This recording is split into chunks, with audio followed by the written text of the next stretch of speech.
Continuando a nossa aula, estudando os dois livros do profeta Samuel, eu quero, antes de entrar aqui no assunto, fazer algumas observações, pedir desculpa ao pessoal que sempre me acompanha no início da semana, mas devido a uma extensa correria, eu não tive como postar o vídeo antes. Então fica aqui o meu pedido de desculpas e na semana que vem, com certeza, a gente vai estar aqui normalmente. Na segunda-feira eu já irei postar a lição de número 3, tá certo? Você que é novo aqui no canal, não deixe de se inscrever. Você que já é inscrito também, o meu muito obrigado. Não deixe de compartilhar também os nossos vídeos com os seus amigos. Um outro anúncio que eu quero colocar aqui para você: eu trabalho há quase 15 anos com artes gráficas, para impressões gráficas e agora mais moderna, aí já de algum tempo, né? As artes para as mídias sociais. Eu produzia esse material apenas para uma empresa e raramente fazia para outras organizações. E eu quero abrir aqui esse leque para estar atendendo você que me assiste em qualquer cidade, em qualquer lugar do mundo. Você que quer divulgar um evento, você que quer divulgar um produto, divulgar a sua empresa, não sabe como começar? Você precisa começar fazendo uma belíssima arte para divulgar na mídia social ou para levar para uma gráfica para ser impressa. Entre em contato comigo pelo meu WhatsApp e a gente vai combinar facinho, tá certo? Vamos lá para a segunda lição desse trimestre, estudando sobre o livro do profeta Samuel, o nascimento de um líder profético em Israel. Textuário da lição, 1 Samuel capítulo 1 e o versículo de número 20, vamos conferir o que diz o texto. E sucedeu que, passando algum tempo, Ana concebeu e teve um filho, e chamou o seu nome Samuel, porque ela dizia: eu tenho pedido ao Senhor. Deus levantou o profeta Samuel com um caráter extraordinário, levantou para o seu ministério, vocacionou. É ele quem chama pessoas para o seu santo ministério, para viver ao seu serviço. E ao longo dos anos, Deus vai moldando outros corações para que vão então substituindo aqueles líderes antigos que vão terminando a sua carreira. Deus levantou o profeta Samuel com essa missão aí, substituindo então o sacerdote Eli. Só lembrando que Samuel, 3 características do seu ministério: ministério profético, sacerdotal e também de juiz sobre a nação de Israel. A família que serve a Deus de todo o coração gera no seu contexto familiar um ambiente propício para Deus levantar pessoas para a sua obra. Isso é fato. Antes de aparecer no cenário de Israel, Samuel já era consagrado ao Senhor diante de Deus para o seu serviço. Ele foi criado no templo, sendo mentoreado pelo sacerdote Eli. Só depois, então, anos mais tarde, é que ele vai surgir no cenário da nação. Deus levantou esse homem que tinha essa missão de cumprir um propósito específico num tempo de um desvio espiritual muito grande. Israel vivia uma espécie de uma anarquia espiritual e Deus levantou o profeta Samuel nesse período para usá-lo de uma maneira extraordinária, estabelecer também um novo tempo. Eu disse no vídeo anterior que o ministério do profeta Samuel foi um divisor de águas na história de Israel. Então nós vamos ver no decorrer da lição a importância que foi a vida espiritual na casa de Samuel, para que Deus então usasse ele de uma maneira poderosa. Aqui já vale antecipar o quanto os pais podem influenciar na formação espiritual dos seus filhos. Até certa idade, o filho vai caminhar baseado na experiência espiritual que ele tem do pai e da mãe. Mas vai chegar um momento que o filho precisa ter a própria experiência pessoal dele com Deus. E a partir desse momento é que ele vai caminhar a sua vida aí com suas próprias experiências. Muitas pessoas acabam desviando, muitos filhos de crentes acabam saindo da presença de Deus, porque o pai conduziu até certo tempo, mas a pessoa não teve uma experiência pessoal dele com o Senhor. É preciso você conduzir o seu filho a ter a experiência pessoal dele com o Senhor. Com certeza, na casa de Samuel não havia perfeição. A gente vê, percebe isso, fica muito evidente no texto, uma série de problemas, uma série de conflitos. Existem muitas pessoas que têm uma ideia de que os homens de Deus na Bíblia viviam num lar acima da média, e não é verdade. A gente vê os exemplos das famílias nos tempos bíblicos com seríssimos problemas. Não é? É uma confusão muito grande que muita gente imagina que havia perfeição em todos os aspectos nas pessoas do Antigo Testamento.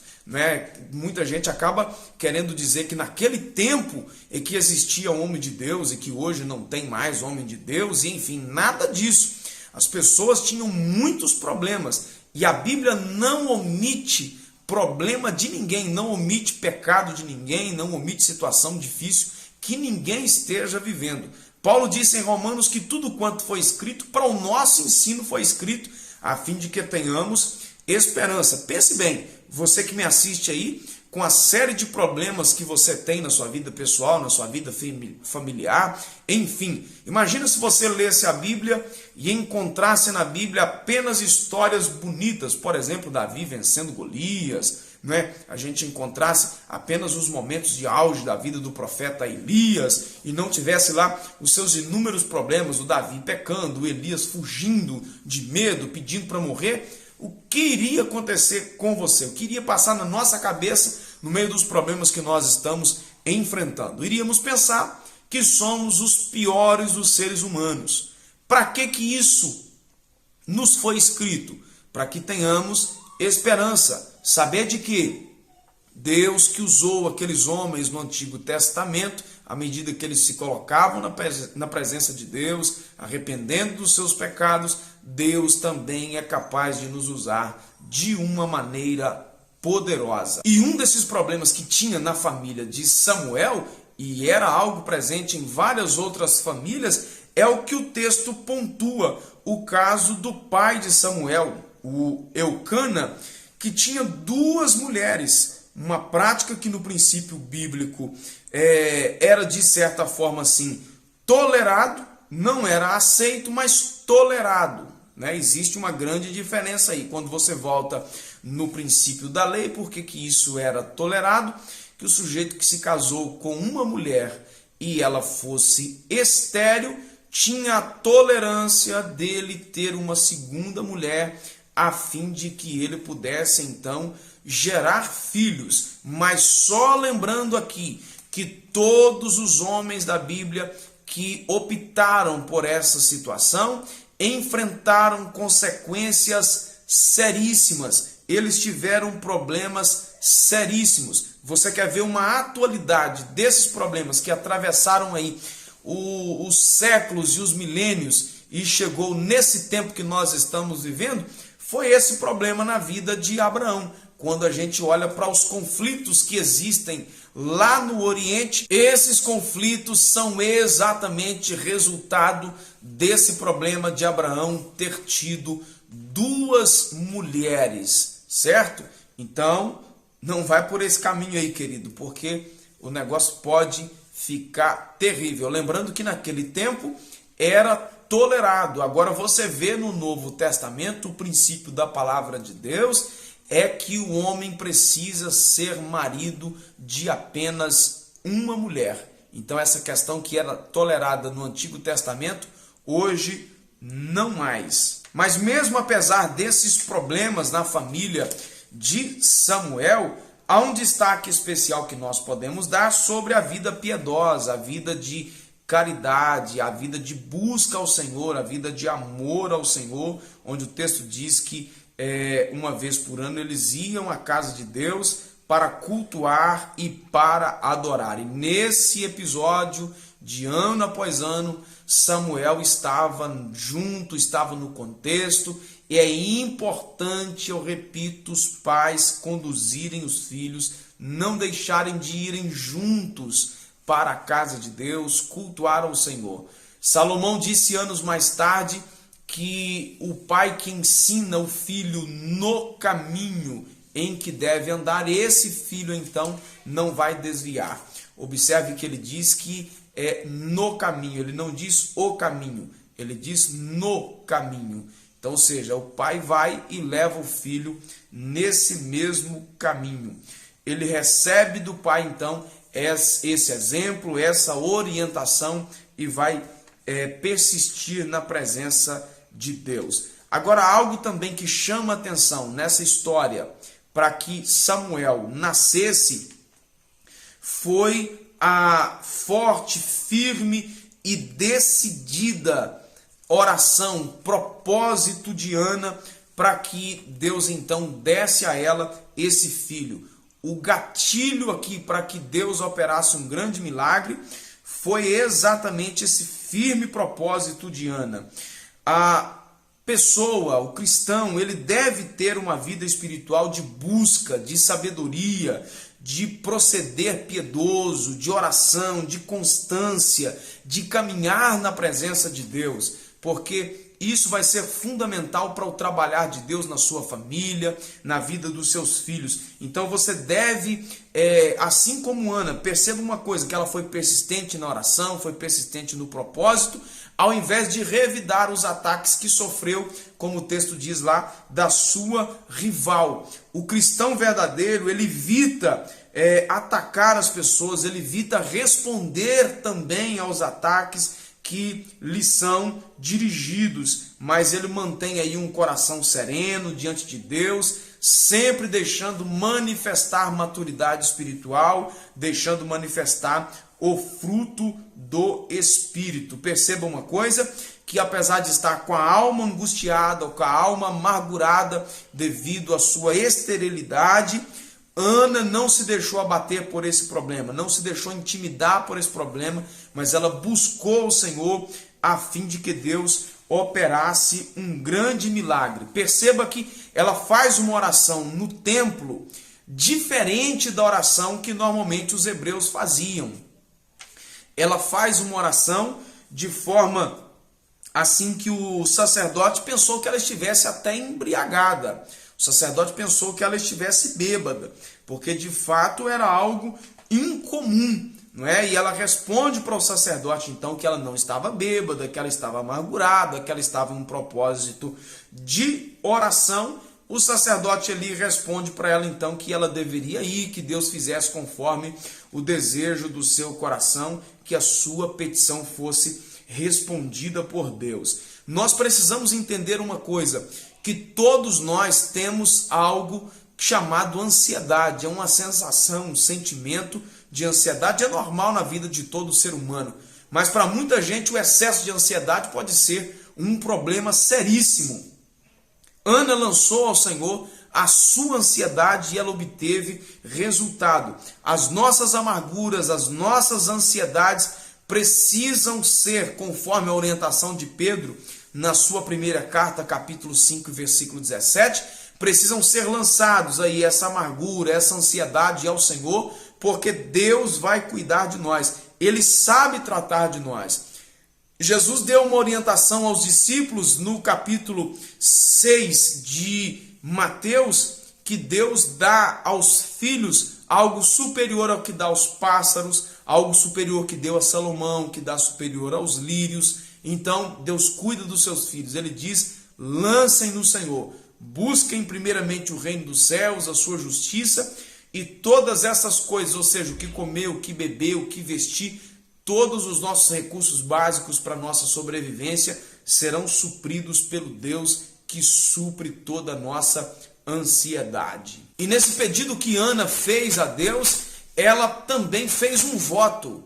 Ela fez um voto que daria o seu filho ao serviço de Deus. Perceba uma coisa, que ela menciona duas coisas nesse pedido, e que se o seu pedido fosse atendido, ela daria o seu filho como levita eternamente, ou seja, para sempre, e ela diz também que o seu filho seria nazireu, que ela iria ofertar o seu filho a Deus no nazireado, que ela iria dar o seu filho para esse ministério. Passado algum tempo, Ana concebeu, Ana deu à luz, deu então o nome de Samuel, que significa ouvido de Deus, uma das variantes aí do significado.